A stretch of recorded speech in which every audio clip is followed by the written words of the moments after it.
This video tutorial I will explain what is hashing. Imagine you have a favorite book that you read very often.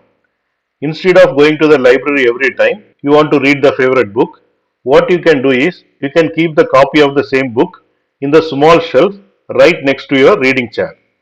And now whenever you want to read the favorite book, you don't have to go to the library and get the book and read it.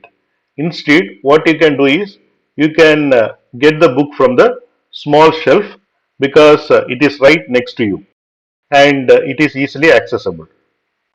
In this analogy, the book on your small shelf is like the hash. Your reading chair represents your computer or device.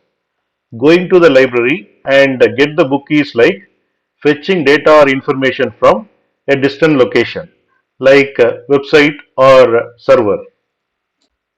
So hash is like a quick access storage area that stores frequently used data or information so that the data will be readily available whenever it is needed, and it helps speed up tasks on your computer or device by saving time and effort.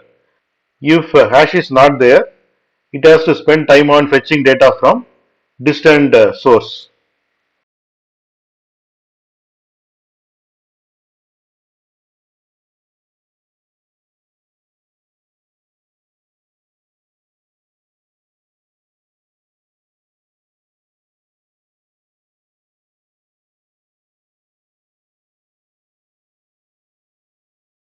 Thanks for watching. If you like this video, please click on like button and please subscribe to my channel. You can get Java source code and PowerPoint presentation for each and every video. That you can see it in the description section of the video. Click on show more, and here you can see the description, and here you can see the links to download source code and PowerPoint presentation.